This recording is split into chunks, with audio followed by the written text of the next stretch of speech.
Geno Smith versus Sam Howell could be really fascinating. You know, when you stack Geno Smith up against Joe Burrow over the last 2 seasons, Geno has just as many touchdown passes, 1,000 more passing yards, similar completion percentage, a similar number of interceptions. I'm not trying to say that Geno Smith is a better quarterback than Joe Burrow.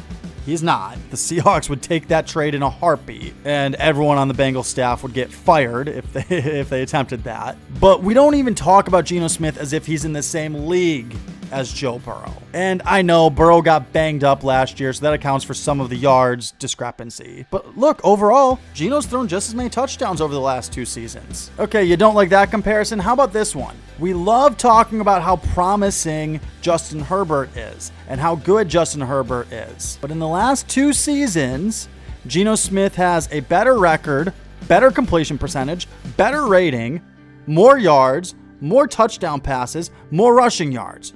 Geno's played better than Justin in the last 2 seasons, but we don't talk about them the same way. It just kind of feels like Geno Smith can't get out of that shadow from playing for the Jets 7 years ago.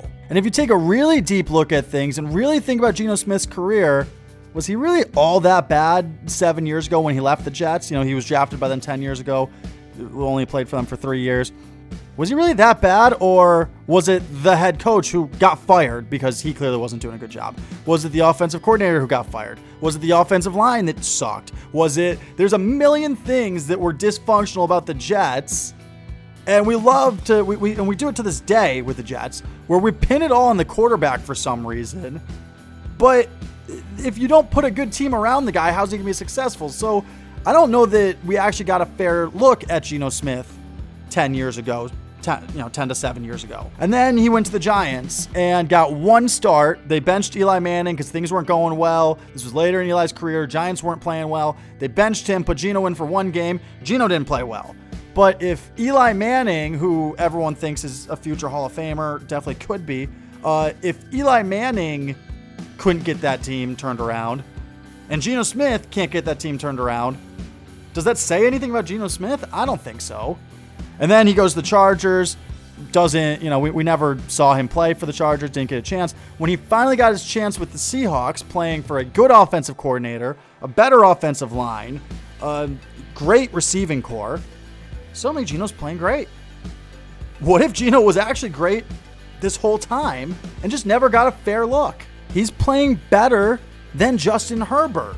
He's going to Pro Bowls. He's winning Comeback Player of the Year, which is kind of a weird award for somebody who didn't really come back from anything when you lay it out the way that I just laid it out. Geno's set to make $26.5 million this year, $38.5 million next year. The Seahawks would save right around $25 million if they cut him next year. So despite how well he's played, there's a pretty good chance that Geno Smith might not be a Seahawk in 2025. And that is the brilliance of the Sam Howell trade. In 2025, Geno will be 35 years old and cost $38.5 million. Sam Howell will be 25 years old and cost $1 million. Why do I bring all of this up? Because there's a reason to believe that the Seahawks general manager, John Schneider, wants to see a quarterback competition between Geno Smith and Sam Howell this offseason. Because if Sam Howell can win that competition, then Schneider could give Howell an extension, a 3-year extension, team-friendly, pretty cheap, pretty easy to get out of, and could build another championship team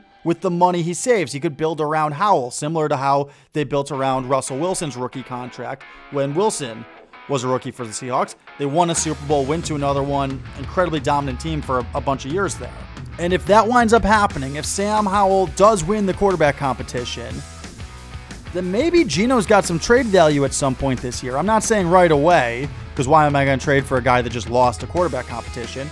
But if a contending team has an injury, if Josh Allen is out for the season, do the Bills want to go with Mitchell Trubisky, or would they rather go with Geno Smith? Now, what do I think is going to happen? I think Geno Smith wins the job. I think he's the starter for the 2024 season. But I also think that if he doesn't have a really good regular season, he needs to have a really good regular season. If he doesn't make it past the first round in the playoffs, I think Geno Smith gets cut next offseason. And then I think in 2025, the team turns to Sam Howell. And let's remember, Howell has 17 games of NFL experience. So it's not like some of these other teams where they've got rookies who, some of these rookies are actually older than Sam Howell, don't have any NFL experience yet. Howell already has NFL experience. And the NFL experience he has, really, I know he didn't play well, but it shouldn't be held against him so much because it was for a head coach that got fired. It was for an offensive coordinator who got fired. And speaking of that offensive coordinator, Eric Bieniemy, he couldn't even land another NFL job. He did such a bad job. So is that really on Howell, or is there more to the story than just the quarterback? The next most interesting quarterback competition is actually a tie because it's remarkably similar situations. I think that JJ McCarthy versus Sam Darnold and Bo Nix versus Zach Wilson, it's essentially the same story. Sam Darnold and Zach Wilson both started their careers with the Jets. Both didn't play well there. I know that Sam's bounced around a little, playing for the equally dysfunctional Panthers and then getting to back up Brock Purdy this last year in San Francisco. But at this point, both Zach Wilson and Sam Darnold are on brand new teams with a brand new opportunity. Having said that, neither of them is the presumptive long-term starter for their new teams. At some point, the Vikings are going to see what they have in JJ McCarthy. At some point, the Broncos are going to see what they have in Bo Nix. Whether that's week 1, week 10, next season, 2 seasons from now, don't know.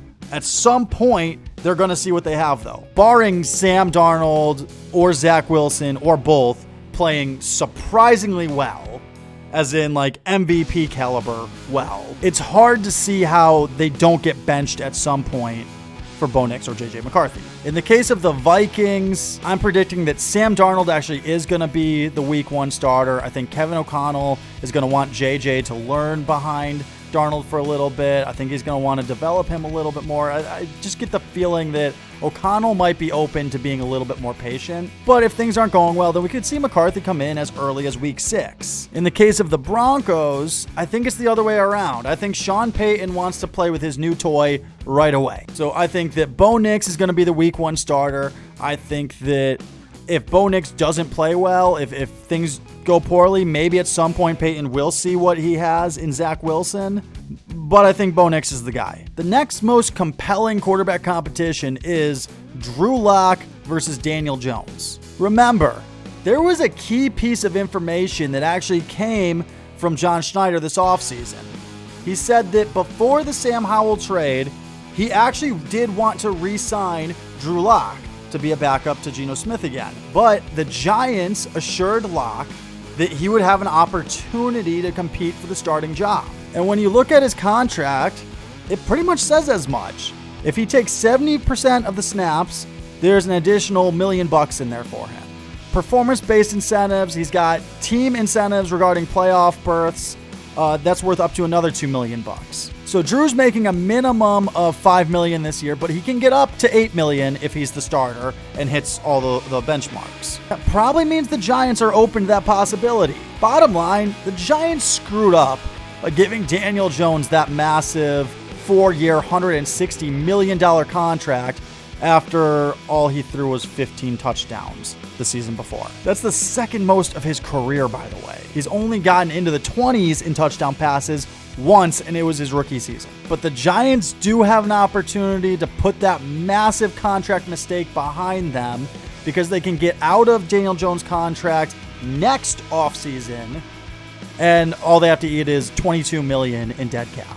Which, barring some miraculous turnaround in 2024, I'm going to go ahead and say that's the most likely scenario. So knowing that you're most likely moving on from Jones next year, the Giants really do have an incentive to see what they have in Drew Lock. Remember, Lock only got 2 starts in Seattle. One was against a top 5 San Francisco 49ers defense, and Lock didn't play horrible. Didn't play great, but didn't play horrible. And the other was against the Eagles, where Lock led the Seahawks down the field on a 92-yard drive and then threw a beautiful touch pass to Jackson Smith-Njigba to win the game.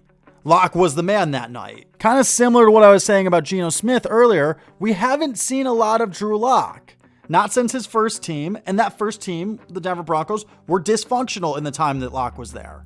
He still has the potential to be a good quarterback for somebody. And just to be really clear, I do think that he is the best quarterback on the Giants right now. Having said that, I do kind of get the feeling that upper management might put some pressure on the Giants, on the coaching staff, because I think they'll want to confirm that they did, in fact, blow their money with Daniel Jones.